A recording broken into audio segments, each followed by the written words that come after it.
Well, I'm Amy Goodman. This is Democracy Now!, and we're talking about the crisis in the Ukraine. We're still with Professor Timothy Snyder of Yale University. He is in Vienna, Austria. His latest piece for the New York Review of Books is titled Fascism, Russia and Ukraine. And with us from Odessa, Ukraine, is Nikolai Petro, professor of politics at the University of Rhode Island. I want to turn to comments made by the former prime minister of Ukraine, Yulia Tymoshenko, following her release from jail on Saturday. She was addressing Maidan protesters in Kiev.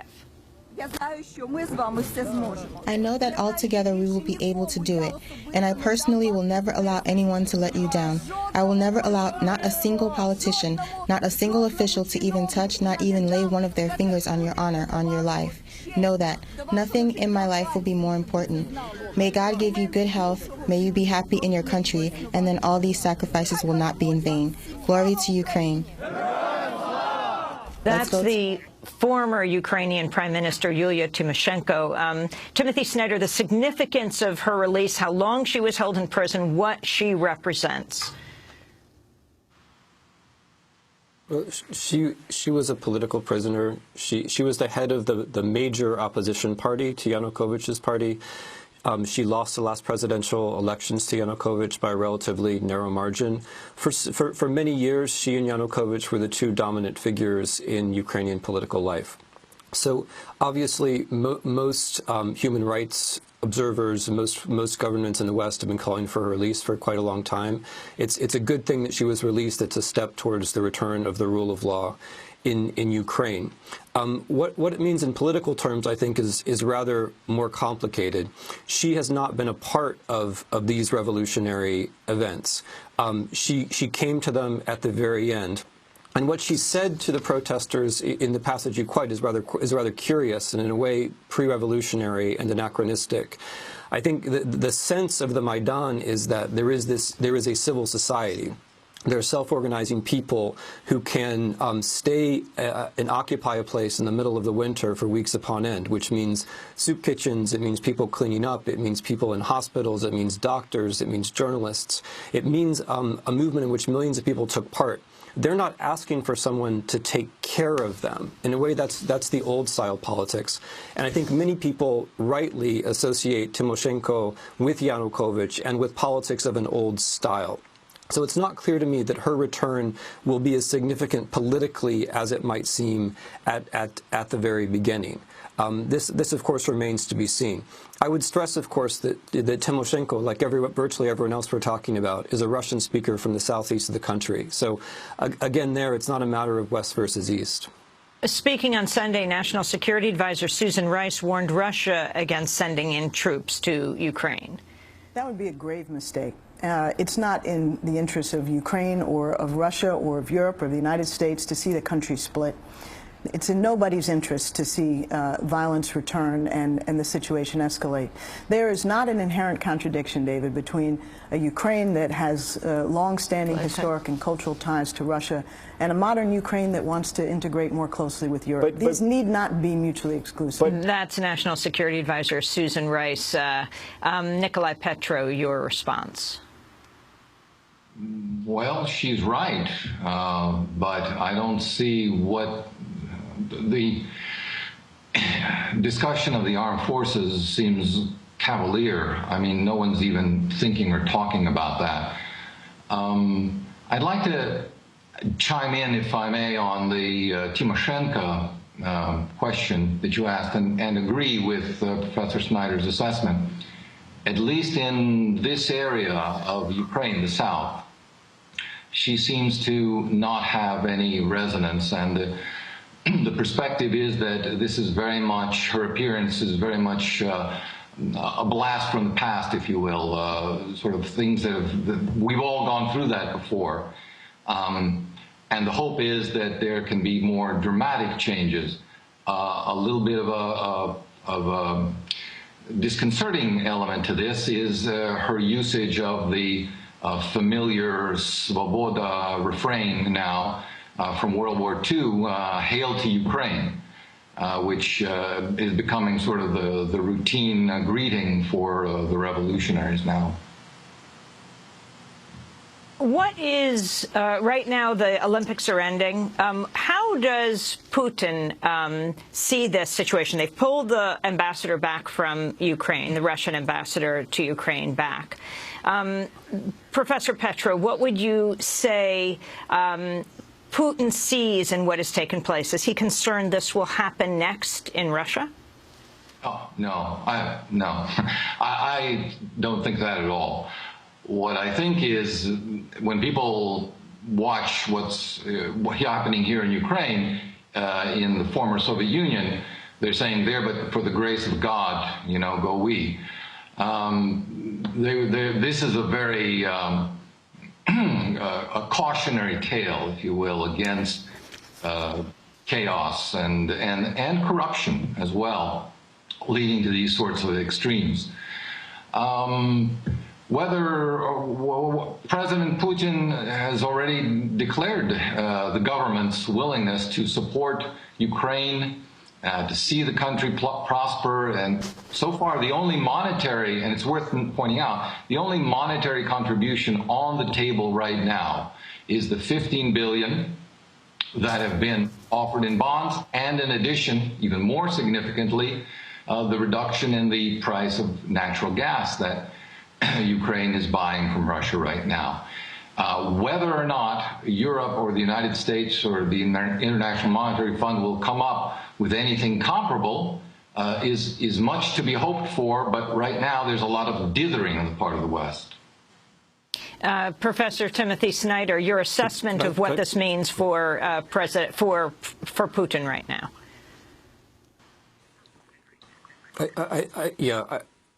I would agree completely that he has no immediate reason to worry that this will repeat itself in Russia. Russia's not Ukraine. But in a way, the fact that Russia's not Ukraine has been the problem for Russian foreign policy. The Russian money which was offered to Ukraine was offered as an alternative to the trade deal with the European Union. But it seems very likely that there was a price. The major package of $15 billion, which was referred to, preceded, and I think it's no coincidence, the laws on the Russian model, for example, forcing non-governmental civil society organizations to register themselves as foreign agents, laws which ban freedom of expression, laws which turn people who manifested on the streets into extremists, which of course paves the way for martial law and such things. A whole package of laws on the 16th of January was the result.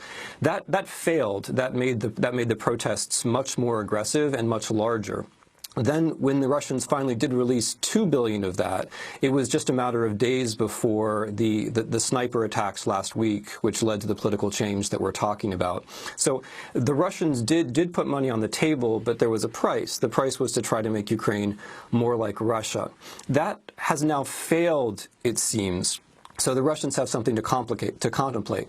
With the European Union, it has to be much more complicated. The European Union is not a petrol state which can just offer money here and there where it wants, the way that Russia is. The European Union has to have guarantees that the money that's spent will be in exchange for constitutional reform.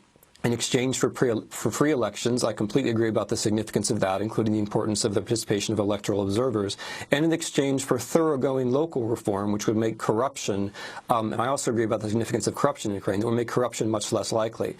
Those discussions, however, are already underway. The European Union is about to announce its package. The IMF has already expressed its willingness. I completely agree that those things are essential. Ukraine has been brought by its president to a state of near bankruptcy. Yanukovych literally sat on gold toilets in his ridiculously extravagant residence. This is a country which needs to have not only political change, but financial backing for that political change.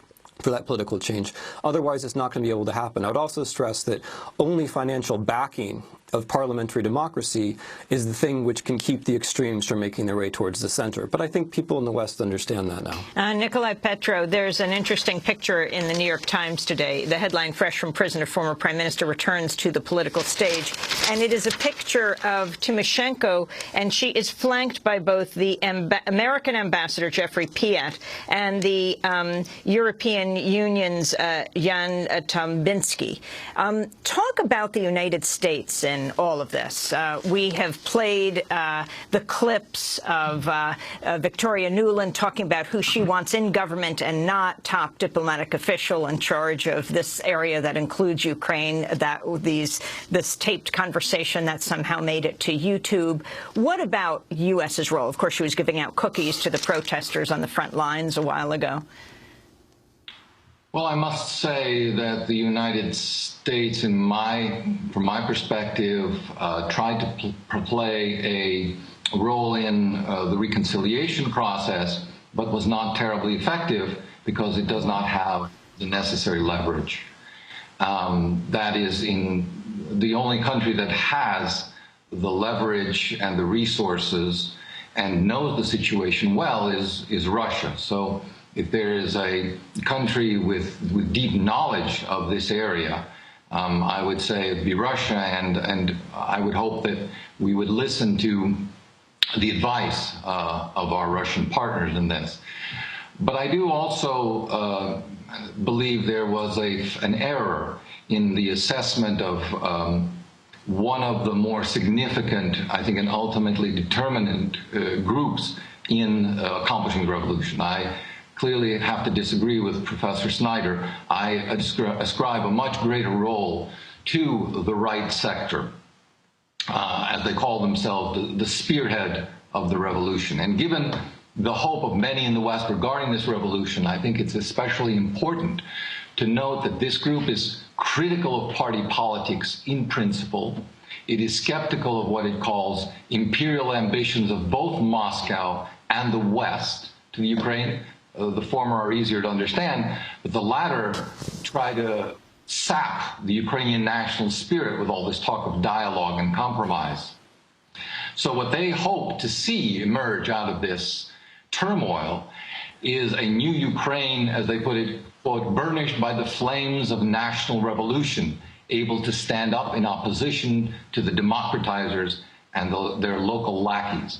And I think there has been a strong underestimation of the influence of this right nationalist movement, not in terms of numbers, but in terms of street cred, in terms of the vision that they can offer, which can inspire young people, really, especially in the West, but throughout the country, in terms of, you know, maybe we don't even need a parliamentary system. Let's just do something that is more decisive and dramatic and can actually maybe move the country forward in a way, because it's been stagnating for 20 years now. Professor Petra, when you talk about the right, who exactly do you mean for an American audience who knows very little about Ukraine? There is a parliamentary party now which could be called a right-wing party, and that is the Svoboda Party. They're the ones who, as I mentioned, convened the extraordinary session of Parliament that led to the ouster of the president. Now, how to exactly describe them, I will leave that to Professor Snyder, but I would simply note that there was an EU Parliament resolution of December 13th, 2012, that drew attention specifically to the Svoboda Party and called it racist, anti-Semitic, and xenophobic. Now, compared to Svoboda, the right sector, which has been active in all of the violence in the streets, is more radical, more militarily organized, and more willing to use violence. Final words, Professor Timothy Snyder, in understanding this and who the right is, and both opposed to Russia and opposed to the West. Thanks. Yeah, I mean, as Professor Petrov probably knows, that's the subject of my specialization, and of course, I share his concern. Svoboda takes its example from the history of the Organization of Ukrainian Nationalists, an interwar extreme right party, which I would not hesitate to call fascist. The Pravy Sektor also refers to the same historical symbolism. Both of them speak of the necessity for a national revolution, especially Pravy Sektor. They are significant.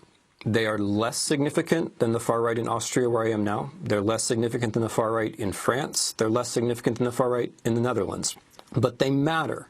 And I think the crucial thing is to understand that they become more important when the system becomes a dictatorship, when the leader of the center-right, that's Tymoshenko, is put in prison, then the far-right, of course, is going to benefit as a protest party. When the situation is revolutionary, and these are the people who are willing to risk their lives, of course they're going to become more important.